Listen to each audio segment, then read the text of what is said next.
Hello, everyone. Jeannie Dietrich Hopkins from A Bridge to Wisdom.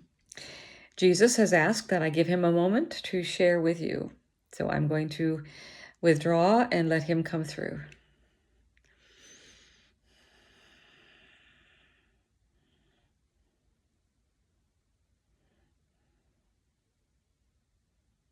Greetings, beloveds. You are loved beyond measure. I am that one you know as Jesus. I want to speak with you today about how you take care of yourself. The kinds of thoughts you are using on a daily basis to keep yourself small, to keep yourself from loving yourself or learning to love yourself. There are many catchphrases in your world today. They're called cliches, but they're not really cliches anymore because cliche used to mean that the reason it became that is because it was true. There was a truth to it. But there are many, shall we say, spiritual, catchy things that are thrown out into your world today. And they are really meant to distract you. They are meant to keep you from really delving deeply in what the Course in Miracles would call beneath the form, going beneath what you see out in the world and what you see yourself doing, thinking, and saying, and go beneath that. Why? What's going on within you? Where did that come from that made you want to think or feel or do whatever it is that you are thinking, feeling, or doing? Or what makes you want to judge that person by their looks or by their voice or by their political persuasion or their religious persuasion or by their color? What makes you want to think things that you would rather not think? Or what makes you want to praise someone else or put them on a pedestal? And what makes you keep yourself from rising above the battleground? When we talk about the battleground, we are talking about this three-dimensional world, this world of illusion, the world that is filled with opposites, and opposites cannot come together. Like love and judgment cannot come together. We have talked about that before. They cannot coincide. They are total opposites. And from one is all the misery that you can possibly dream up. That would be judgment. And from the other is love and peace and joy, God's world. And that would be love. But when you're thinking about yourself, often the judgments are harsh, extremely harsh. You are filled with self-disgust, many of you. We want you to work today at moving past that. And how can you do that?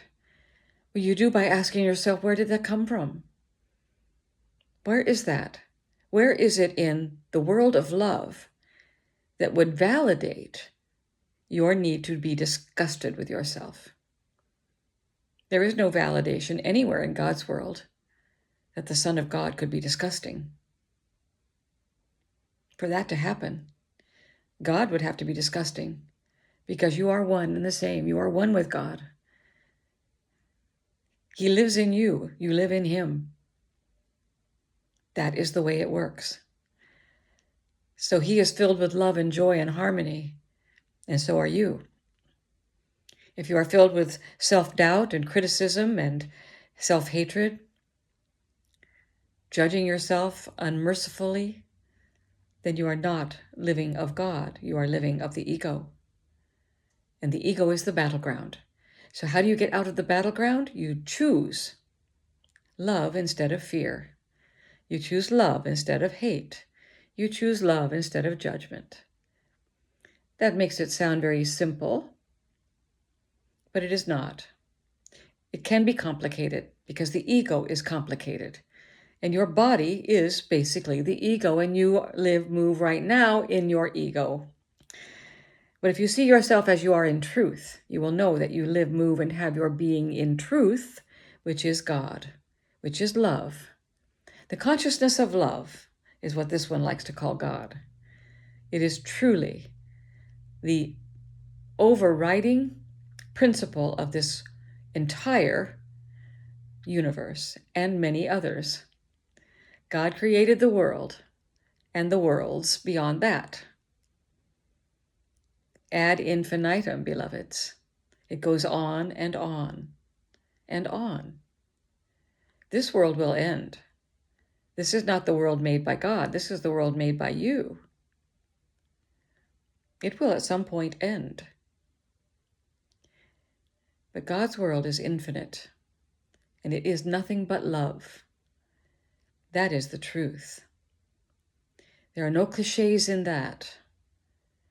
But when we say choose love over fear, or teach only love because that is what you are, that is not a cliche. That is the truth. It is who you are. And when left to your best self, you will teach that. You will give that to others more easily than you will give it to yourselves. But since you are all one, what you do to yourself, you do to others, beloveds. And what you do to others, you do to yourself. When I said love thy neighbor as thyself, I meant it literally. Literally. Because you cannot love your neighbor if you do not love yourself. And if you don't love yourself, you cannot love your neighbor. It is reciprocal. To give and to receive are one and the same. Always. That is the law of creation. You cannot escape it. And you cannot skip steps. So for today, we would like you to simply find one thing about yourself that you are critical of and decide to accept it radically. Just accept yourself on that one premise and say, okay, this is what it is right now. And I am going to accept that about me. It does not make me unlovable. It does not make me a sinner. It does not make me hell-bent worthy. It simply makes me sometimes identify with the human aspect. And once you have done that, beloveds, then you can turn to the Holy Spirit and say, take this, show me the truth. Show me the truth about this situation. Transform my perceptions so that I can see the truth. And it will happen. Or you could also say, Holy Spirit, I need a shift in perception. Help me to see this differently. Whatever works best for you. What's important is that you learn to accept those aspects of yourself that you think are so bad as simply what is for now, and know that it is not in ultimate truth who and what you are. I am that one you know as Jesus, and I love you beyond measure, and I will see you again at another time. Blessed be. Okay, that went on longer than I expected it to. All right, self-judgment. I understand. I criticize myself a lot, and we really have to work at that because we're beating up the Son of God. Think about that. I love you guys, and I'll see you again at another time. Bye.